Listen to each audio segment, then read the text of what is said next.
Okay, guys, that's how I start every video. Be original, Kat. We're going to talk about dads. Not your dad, not my dad, thank God. But dating after divorce.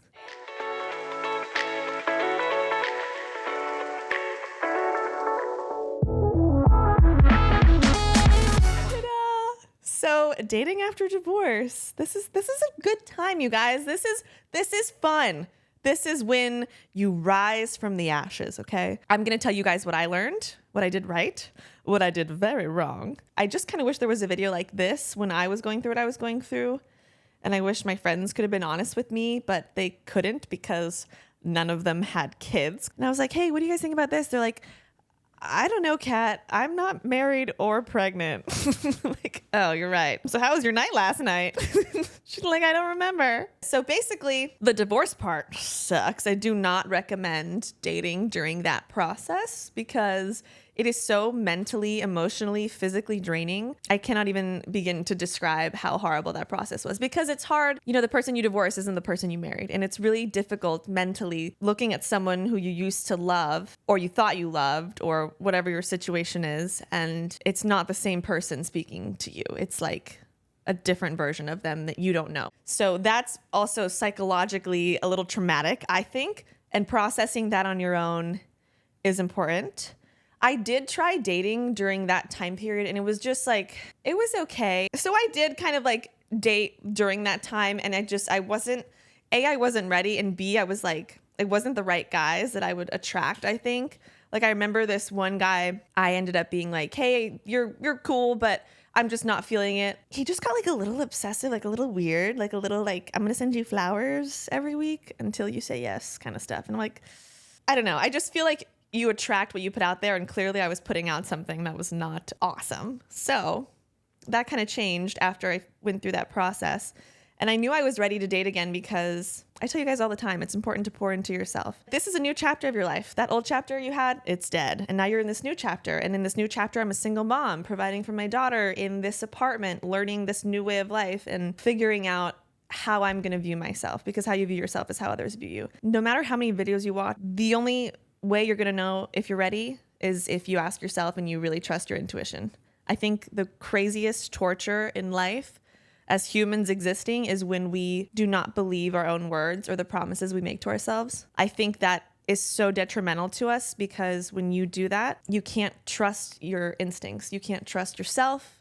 And when you can't trust yourself, like, what do you have? I don't know if I'm explaining it well, but that's how I genuinely feel. And that kind of brought me more confidence when I was able to really find the self-awareness that I needed in my life. For myself right now, this is what I need from my family. These are the boundaries I'm making. This is the relationships I want with my friends. And this is what I want out of a man. And so when I dated my first boyfriend after everything, I knew it was the right time just because I knew, like it was just a feeling. There's a saying that I love. The bird lands on the branch, but it doesn't trust that the branch won't break. It trusts that it'll be able to fly away if it does. No matter what happens, you'll be okay. And that brings a different kind of peace to you when you're going into the dating world. I was like, I can do this. It sucks, but I can do it. And let's get into the mindset you go into when you're dating. You know, I'm talking about divorce with kids, right? You're going on a date. You're not going as a mom. You're not going as a single mom, as a divorcee, as this like damsel in distress. No, you're going in as a woman. Like, feel confident and sexy in that and own that. I feel the most confident in my body as a woman that I have felt like my whole life versus when I was like 19 and, you know, a spring chicken and I'm like, woohoo. And I didn't have a baby and I didn't have all these responsibilities. Now I just feel more like, if you don't want to be with me, then don't be with me.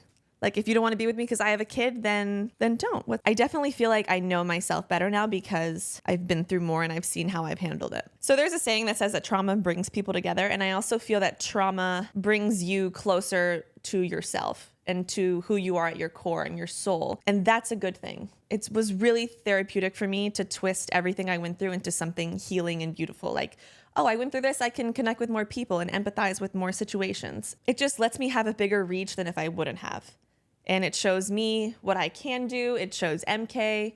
You know, I think it's bringing it into confidence because at first I was super embarrassed. I was ashamed that I got a divorce. I wanted to have this perfect family. I just felt very wronged and victim mentality, and that was not helpful for anyone, especially me. Like, why? It wasn't serving anyone. Easier said than done, but just do it. There's a quote from this book called The Choice, and it says that victims ask, why me? And survivors ask, what now? And it's okay to go from victim to survivor, because I was definitely in the beginning like, why me? Like, why? I don't deserve this. I didn't do anything wrong. Great. But then I moved into what now? And that was so empowering. It was like Phoenix rising from the ashes. Not to be dramatic, but that's what I envisioned. And it's like changing that narrative in your head instead of like, oh, I'm a single mom. This is really like, I do the job of two people and I do it well. And even though it's hard, I do it. Like I was changing the narrative. Like I have to provide for MK. Like, yeah, I'm her sole provider. I have her majority of the time. I work. And I'm a single mom and I have a beautiful daughter and I'm happy with my life. 5 days ago, I might've been crying, but I'm still happy. You know, like it's part of life and living and emotion and feeling. There was a quote. I'm just quoting everybody today. Here's the quote. So it's from Jim Valvano and it's, if you laugh, you think, and you cry, that's a full day. That's a heck of a day. You do that 7 days a week, you're going to have something special. And it's basically normalizing pain and happiness. They're all intertwined. Everything's connected. You can't have one without the other. Also, another thing to note here is dating with a kid is so different for lots of reasons, but also you're dating selflessly. Like the guys I would pick have changed drastically. If I didn't have MK, I probably would have been like, yeah, whatever, we can try it. But having her just gave me such a clear head and the discernment to be like, no way, next. Like just very easily trusting, again, it goes into trusting your gut and trusting your opinion. Dating after divorce with a kid, like if you've experienced that, you understand it takes a different level of selflessness that you don't even think about. It just happens subconsciously. And if you don't have a kid, try to get to that point where you love yourself enough. Honestly, you become selfish in the sense of this is what I want and I'm not settling for anything else. Maybe it is selfish. Maybe selflessness in dating is being selfish. Write that down. Dating with a kid, that's probably the most difficult and delicate subject because when like my last relationship, after 6 months, I introduced MK into everything, like very organically and casually. I mean, she was super young. She couldn't even talk yet. But when that ends, I don't know what she's thinking. She's a child. I understand that. But I don't want to harm her, like hurt her in any way. And I don't want her to have like someone in her life that is taken out because of me and she had no say in the matter. That was a really painful adjustment for me. And it's a big risk you take. But again, you can't trust that the branch won't break, but you'll be okay if it does. And I'm okay. That branch fucking broke. Timber! And again, that's part of the beautiful roller coaster that is life. And it's easy for me to say this. I'm in a good place right now, but it's what I hold on to when I'm not as well. After divorce, one of the hardest parts for me was feeling lonely and alone. Feeling that way made me think, oh my God, I should go on dates. And that's why I did go on all those dates. Well, not all of them, 5. I only did that because I felt lonely and I thought that was a bad thing, but I really should have, and I ended up doing that. It just took me a little longer to realize this. Feel it, and it sucks, and really feel it. And sometimes you're going to bust out into tears, and sometimes you're going to cry for hours at night, and you're literally not going to sleep all night, and you're going to wake up, and your face is going to be super puffy. But you're going to have to go through the motions of the day because you have a beautiful baby who is relying on you and looks up to you. And then I promise you it gets better. When you keep going through it, it hurts less and less. It's like training or working out. Like you're lifting this weight and then your body adapts. It does adapt because your mind wants you to survive, but it also is like, we don't want her crying every night. That's not great for our evolution here. This is a little depressing, cat. Your mind is a muscle, baby. Sometimes this might sound cheesy, but it helped me some nights. I think about the fact that I'm in a movie. I'm like, pretend you're in a movie, cat. And I would be crying in bed and think, okay, you're in a movie. And then I'm like, stop crying. Because if you're in the movie, the person cries, but then they get over it and they, underdog, time to win the fight, Rocky Balboa style. So that was okay, stop crying because people are going to leave the movie. And it just is something that helped distract me and help me realize that I felt my feelings. It's okay. I don't have to stay in them. And that didn't invalidate them in any way. In fact, it did validate them, but it's okay to let them go. They're still just as real. Feel your feelings, just don't live in them. Because when you live in them, that's when your life transforms into something that you do not want. MK is a great example of that. I feel like kids can teach us how to live a lot more than we think. Like life hasn't tarnished them yet, like how they view themselves or other people or the world. They're this pure light. Like MK she'll cry. Booba. Sorry, I'm still getting used to this thing in my face. MK will be crying one moment and then just busting out in laughter the next. Like she doesn't live in those emotions. She just feels them. Next, it's very practical if you think about it. Comfortable in your body is a big thing. I get asked this a lot. I'm not going to lie to you. After I had MK, my body was totally different. I mean, I did also lose weight very quickly because I was clinically depressed and I'd never been that before.